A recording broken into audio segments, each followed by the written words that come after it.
Hello, welcome to my channel. ఈరోజు ఈ వీడియోలో మనం పాకిస్తాన్ ప్రస్తుతం జరుగుతున్న T20 వరల్డ్ కప్లో భారత్తోని మ్యాచ్కి పాల్గొనమని ఆల్రెడీ చెప్పడం జరిగింది.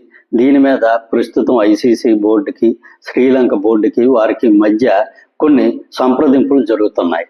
ఎలాగైనా సరే భారత్ పాకిస్తాన్ మ్యాచ్ కొనసాగేలా చూడాలని వీళ్ళందరూ చాలా తీవ్రంగా ప్రయత్నాలు చేస్తూ ఉండడం జరుగుతుంది. కాకపోతే ఇక్కడ పాకిస్తాను ఈ సమస్యని రాజకీయ లబ్ధి కోసం అంతర్జాతీయంగా వేరొక దేశం నుంచి, ముఖ్యంగా బంగ్లాదేశ్ నుంచి లబ్ధి పొందడం కోసం ఈ మ్యాచ్ను ఉపయోగించుకోవడానికి చాలా తీవ్రంగా ప్రయత్నం చేస్తుంది. దీనికి సంబంధించిన పూర్వాపరాలు ఏమిటనేది మనం ఈ వీడియోలో తెలుసుకుందాం.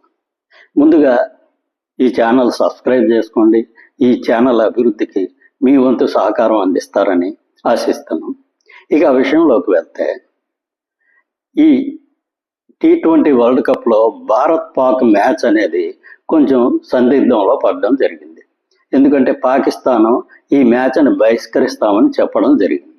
దీనివలన ప్రస్తుతం ఐసీసీ, అదేవిధంగా శ్రీలంక క్రికెట్ బోర్డు వీరంతా పాకిస్తాన్తో సంప్రదింపులు జరుపుతున్నారు. మనకి సోషల్ మీడియాలోని కొన్ని వార్తా ఛానల్లో వస్తున్న సమాచారం మేరకు పాకిస్తాను భారత్తో ఆడాలంటే ఒక 3 నిబంధనలు పెట్టిందని చెప్పి మనకి తెలుస్తుంది. ఆ నిబంధనలు ఏంటంటే, బంగ్లాదేశ్ ఈ టోర్నమెంట్ నుంచి బహిష్కరించారు కాబట్టి వాళ్ళకి నష్టపరిహారంగా కొంత భారీ ఎత్తున నగదు వాళ్ళకి ఐసీసీ ఇవ్వాలని చెప్పి ఒక నిబంధన.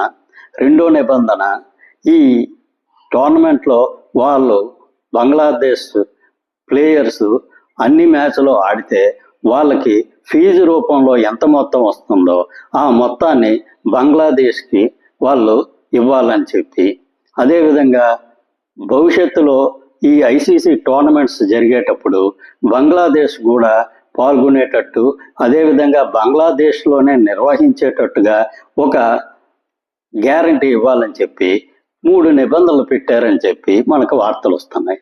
ఇక్కడ ఈ నిబంధనలు గమనిస్తే దీంట్లో పాకిస్తాన్కి క్రికెట్ బోర్డుకి ఏ విధంగా లబ్ధి చేకూర్చే అంశం ఒక్కటి కూడా లేదు. ఇవన్నీ బంగ్లాదేశ్ క్రికెట్ బోర్డుకి, బంగ్లాదేశ్ ఆటగాళ్ళకి మాత్రమే ఉపయోగకరంగా ఉంటాయి. ఈ విధంగా బంగ్లాదేశ్ ఆటగాళ్ళకి, బంగ్లాదేశ్ క్రికెట్ బోర్డుకి ఉపయోగకరంగా ఉండే నిబంధనలు తీసుకొస్తే దానివలన బంగ్లాదేశ్లోని ప్రజల్లోని పాకిస్తాన్ పట్ల చాలా సానుకూలత పెరుగుతుందని చెప్పి పాకిస్తాన్ ఆలోచించి ఈ విధమైన నిబంధనలు పెట్టినట్టుగా మనకు అనిపిస్తుంది. కాకపోతే వీటికి ఐసీసీ వారు ఒప్పుకుంటారా లేదా అనేది మనకు అతి త్వరలో తెలుస్తుంది. కాకపోతే చాలామంది నెటిజన్స్ దీని మీద చాలా తీవ్రంగా స్పందిస్తూ, అసలు పాకిస్తాన్ కేవలం ఈ ఆటని ఒక రాజకీయ క్రీడగా చేస్తుంది కాబట్టి పాకిస్తాన్ పెట్టే ఏ నిబంధనల్ని ఒప్పుకోకుండా వీలైతే పాకిస్తాన్ని టోర్నమెంట్ నుంచి బహిష్కరించే విధంగా నిర్ణయాలు తీసుకోవాలని నెటిజన్లు చాలా తీవ్రంగా ఆగ్రహం వ్యక్తం చేస్తున్నారు. కాకపోతే ప్రస్తుతం ఇస్లామాబాద్లో ఐసీసీ తరఫున ఒక మధ్యవర్తి వెళ్ళారు. అదేవిధంగా పాకిస్తాన్ క్రికెట్ కంట్రోల్ బోర్డు అధ్యక్షులు, బంగ్లాదేశ్ క్రికెట్ కంట్రోల్ బోర్డు అధ్యక్షులు వీరంతా చర్చలు చేస్తున్నారు. 1-2 రోజుల్లో దీని మీద ఫలితం అనేది తెలుస్తుంది.